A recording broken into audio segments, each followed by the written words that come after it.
एक window AC में gas charging किया। गैस चार्जिंग करने के बाद रूम में कूलिंग भी नहीं हो रहा है, सिस्टम कूलिंग नहीं कर रहा है। और उसके बाद जब गेज में हम चेक कर रहे हैं, गेज में उसकी सुई जो है ना, सुई जो प्रेशर बताता है, उसकी सुई अप डाउन हो रहा है, एक बार नीचे एक बार ऊपर, एक बार नीचे एक बार ऊपर। उसी तरह से एम्पियर भी अप डाउन होता है। अगर सुई अप डाउन हो रही है तो एम्पियर भी, जाहिर सी बात है कि एम्पियर भी अप डाउन होगा, क्योंकि वहाँ पर जो वोल्टेज होता है ना, वो क्या होता है कि फ्लक्चुएट होता है, उस समय अप डाउन होता रहता है। कंप्रेसर एम्पियर ज़्यादा ले रहा होता है, फिर कम ले रहा होता है, फिर ज़्यादा ले रहा होता है। तो ऐसे में क्या फ़ाल्ट है, हमारे एक दोस्त ने पूछा है। काफ़ी एक्सप्लेन आज हम करने वाले हैं, सीखने वाले हैं। वीडियो को बड़े ध्यान से, आप जो मैं बता रहा हूँ उसको बड़े ध्यान से समझिए। छोटा सा वीडियो होने वाला है, अच्छी तरह से आप समझ पाएंगे अगर मेरी बातों को ध्यान से सुनते हैं। तो सारी ज़िंदगी, सारी लाइफ आपके दिमाग में बैठ जाएगा, कभी भी नहीं भूलेंगे। जो मैं लेक्चर देता हूँ आप समझ लीजिए। अगर एसी का काम करते हैं, आप सारे स्पेयर पार्ट जानते हैं, तो आप हमारी वीडियो को अच्छे से समझ पाएंगे। अगर बिल्कुल भी नए हैं तो आप नहीं समझ पाएंगे। तो आपको प्रैक्टिकल दिखाना पड़ेगा, जो कि प्रैक्टिकल हमारे पास नहीं है, लेकिन मैं आपको दिखाऊंगा, समझाऊंगा। जो कि पुराना वीडियो है, दूसरा वीडियो है हमारे पास, मैं आपको समझाऊंगा कि एक्चुअली होता क्या है इसमें। कि गैस चार्जिंग करते हैं तो वहाँ पर गलती क्या क्या कर देते हैं हम। पहली बात तो वैक्यूम नहीं करते हैं, वैक्यूम नहीं करते हैं अच्छे से, या फिर करते हैं तो वैक्यूम आप वर्कशॉप कंप्रेसर से, जिसका पंपिंग ऑलरेडी डाउन होता है, उससे अगर आप वैक्यूम करते हैं तो वैक्यूम अच्छे से नहीं हो पाता है। या फिर सिस्टम को आप कहीं पे लीकेज बंद किए, या फिर सिस्टम पुराना था, वहाँ पर गैस ख़त्म हो गया था बिल्कुल, उसमें गैस चार्जिंग करना था, तो वहाँ पर क्या हुआ कि आप फ्लश नहीं किए, सिस्टम को फ्लश करना चाहिए, आप फ्लश नहीं किए, ये तो हो गया। उसके बाद कैपिलरी चोक, कैपिलरी चोक होती है, उसकी वजह से भी ऐसा होता है। तो अब स्टेप बाय स्टेप हम समझ लेते हैं, एक एक करके।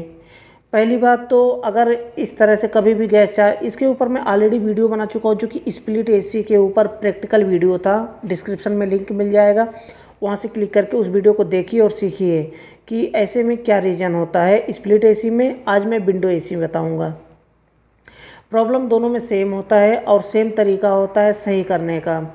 अगर आप गैस चार्जिंग कर रहे हैं, गैस चार्जिंग हो चुका है पूरा, उसके बाद गैस चार्जिंग करने के बाद अगर एक बार सुई नीचे आ रही है, एक बार सुई ऊपर जा रही है, नीचे आ रही है, ऊपर जा रही है, यानी कि 5 प्रेशर के अराउंड, 5-10 प्रेशर के आसपास में नीचे आता है, ऊपर जाता है, नीचे आता है, ऊपर जाता है। अगर ऐसा हो रहा है तो सिंपल सा होता है कि आपने सिस्टम को फ्लश नहीं किया है, फ्लश नहीं किया है, या फिर सिस्टम को आपने वैक्यूम नहीं किया है। अगर वैक्यूम नहीं करेंगे तो उसमें कुछ एयर रह जाता है। देखिए, अगर एक तो होता है प्रॉब्लम वैक्यूम नहीं किया है आपने, फ्लश नहीं किया है, तो उसे मैं समझाऊंगा कि अगर वैक्यूम नहीं करते हैं सिस्टम में क्या प्रॉब्लम आता है। तो आपने अगर वैक्यूम नहीं किया तो उसमें क्या होता है कि उसमें पहले से एयर होता है, मॉइस्चर होता है, ऑयल होता है, जो कि अगर अच्छे वैक्यूम पंप से, ड्यूल स्टेज वैक्यूम पंप से अगर वैक्यूम किया जाए तो उसमें से मॉइस्चर, ऑयल और जितना भी एयर होता है सब कुछ बाहर निकाल के फेंक देता है। अगर आप वैक्यूम नहीं करते हैं तो उसमें ऑयल होता है, मॉइस्चर होता है, एयर होता है, जो बाहर का एयर होता है पाइप के अंदर चला जाता है, वह एयर ऑलरेडी उसमें है सिस्टम में। आपने ऊपर से गैस चार्जिंग कर दिया। अब बताइए कि आपने, मानिए कि 1.5 किलो गैस आपके सिस्टम में जाना है, तो आपका सिस्टम में 1 किलो गैस गया, 1 किलो से ज़्यादा थोड़ा जाएगा गैस, और 250 ग्राम लगभग उसमें एयर है, मॉइस्चर है, ऑयल है। अब बताइए वहाँ पर सिस्टम काम कैसे करेगा। अब अप डाउन कैसे होता है सुई, ये भी समझ लीजिए। तो वहाँ पर जब रेफ्रिजरेंट रन करता है, कंप्रेसर जब फेंकता है, कंडेंसर में जाता है, कंडेंसर से कैपिलरी ड्रायर फिल्टर के रास्ते से चला जाता है कूलिंग कॉइल में, कूलिंग कॉइल से वापस से फिर सक्शन पर लाइन के रास्ते से, आप देख सकते हैं ये वीडियो क्लिप आप देखिए फिर समझ पाएंगे।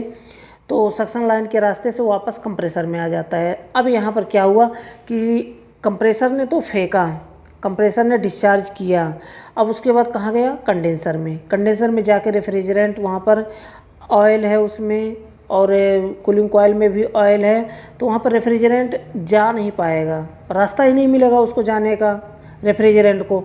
तो वहाँ पर क्या होगा कि कभी कभी होता है ना, ऑयल चल रहा है, साथ में ऑयल उसमें भरा हुआ है, कचरा भरा हुआ है पाइपिंग में, तो रेफ्रिजरेंट धक्का मार करके थोड़ा सा अगर कहीं जगह पाया तो निकल गया, थोड़ा सा जगह पाया निकल गया रेफ्रिजरेंट। अब जो रेफ्रिजरेंट धक्का मार के निकल गया और बाकी रेफ्रिजरेंट यहीं पे रह गया, तो मतलब जहाँ पे ऑयलिंग के और मॉइस्चर के बीच में जो जगह पाता है थोड़ा सा ना पाइप के अंदर, तो वहाँ से रेफ्रिजरेंट धक्का मार करके आगे निकल जाता है, तो उस समय सुई ऊपर चली जाती है। जो ही रेफ्रिजरेंट धक्का मार के आगे बढ़ता है उस समय सुई आगे चली जाती है, ऊपर चली जाती है। और जो ही फिर ऑयल मॉइस्चर रेफ्रिजरेंट को रोक लेता है, उसी समय क्या होता है कि सुई फिर नीचे आ जाती है, फिर रेफ्रिजरेंट आगे बढ़ता है, फिर सुई ऊपर जाती है, फिर सुई नीचे आ जाती है गेज की। ये होता है प्रॉब्लम कि रेफ्रिजरेटर रुक रुक करके चलता है। मेन रीज़न यही होता है कि एसी में गैस जो है ना कूलिंग कॉइल में या फिर कंडेंसर में रुक रुक के चलता है, जबकि रुक रुक के नहीं चलना चाहिए, एक बराबर जाना चाहिए रेफ्रिजरेंट। कैपिलरी उसमें control device capillary dryer filter लगा हुआ है जो कि रेफ्रिजरेंट को कंट्रोल करेगा कि कितनी तेज़ी से भेजना है या फिर कितना धीरे भेजना है। वो सब कुछ डिपेंड करता है कैपिलरी के ऊपर। कैपिलरी अगर माप के सही साइज उसका लगाया जाए तो एसी में कोई दिक्कत नहीं होगा, कूलिंग परफॉर्मेंस में कोई कमी नहीं आएगी। अगर कैपिलरी माप के लगाया जाए जितना लगाया जाता है, अगर कैपिलरी 1 टन में, 1.5 टन में, 2 टन में कितना लंबा लगाया जाता है, कौन से नंबर की कैपिलरी लगाई जाती है, नीचे डिस्क्रिप्शन में लिंक मिल जाएगा, वहाँ से क्लिक करके आप फाइल को डाउनलोड कर सकते हैं और उसके बाद आप वहाँ पर देख सकते हैं, सीख सकते हैं कि कौन से एयर कंडीशनर में, कितने टन के एयर कंडीशनर में कितनी लंबी कैपिलरी और कितनी मोटी यानी कि कितने नंबर की कैपिलरी उसमें लगेगी। उस वीडियो को देखिए और उस फाइल को डाउनलोड कर लीजिए और वीडियो में भी बता रखा हूँ। तो अब हम बात करते हैं कि अगर ऑयलिंग होता है तो इसकी वजह से ऐसा होता है, ऑयल चोक इसे कहते हैं, ऑयल चोकिंग।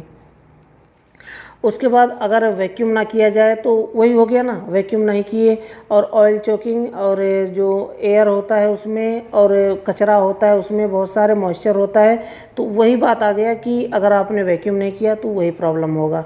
कैपिलरी अगर चोक होती है, जैसे कि कैपिलरी में कचरा जाके भर जाता है, तो सारे जितने भी मैं बता रहा हूँ सब कुछ सेम एक ही है। इसका जो प्रॉब्लम है ना फाइनली एक ही है कि चोकिंग है सिस्टम में। अब चोकिंग है तो उस समय जब आप चोकिंग को छुड़ाएंगे यानी सही करेंगे तो कैपिलरी और ड्रायर फिल्टर आपको जाहिर सा बदलना पड़ेगा, चेंज करना पड़ेगा। तो कैपिलरी और ड्रायर फिल्टर को चेंज कर दीजिए। अगर पुराना एसी है ऐसा हो रहा है तो तुरंत कैपिलरी और ड्रायर फिल्टर बिना हिचकिचाहट के आप उसे चेंज कर दीजिए। उसके बाद अच्छे से उसे वैक्यूम फ्लश करिए। फ्लश करने के बाद वैक्यूम करिए। अगर फ्लश करने के लिए नाइट्रोजन का इस्तेमाल करते हैं तो बहुत बेहतर होता है। कैपिलरी निकाल के अब देखिए इसका तरीका क्या होता है। जो कंप्रेसर उसमें लगा हुआ है उस कंप्रेसर, ऐसा नहीं कि आप फ्लश करने जा रहे हैं तो कंप्रेसर लगा हुआ है उसके साथ में आप फ्लश करें आउटडोर यानी कि कंडेंसर और कूलिंग कॉइल को, नहीं, ऐसी गलती कभी भी ना करें। ऐसा गलती करेंगे कंप्रेसर ख़राब हो जाएगा, आपको फिर कम से कम 8 से 10,000 15,000 रुपये आपको भरना पड़ सकता है। तो ऐसी गलती कभी भी ना करें कि उसमें कंप्रेसर लगा हुआ है आप उसको फ्लशिंग करें नाइट्रोजन के साथ, कभी भी ऐसी गलती ना करें। आउटडोर यानी कि कंडेंसर को अलग और कूलिंग कॉइल को अलग, कैपिलरी निकाल के कूलिंग कॉइल को अलग फ्लश कर दें। 2 मिनट का टाइम लगता है, बस उसमें ब्रेजिंग करना है, ब्रेजिंग करके फ्लश कर देना है। 2 मिनट का टाइम लगता है। इंडोर यानी कि कूलिंग कॉइल को फ्लश कर दें, उसके बाद कंडेंसर को फ्लश कर दें। दोनों को फ्लश करने के बाद जब आपको लगे कि हाँ ऑयल उसमें निकल गया है, कोई भी मॉइस्चर कोई भी कचरा उसमें नहीं है, तो आप उसमें क्या करें, फिर उसके बाद कैपिलरी और ड्रायर फिल्टर को इंस्टॉल करें। उसके बाद कंप्रेसर को ज्वाइंट करें, सक्शन और डिस्चार्ज। उसके बाद वैक्यूम करके फिर उसमें गैस चार्जिंग कर दें।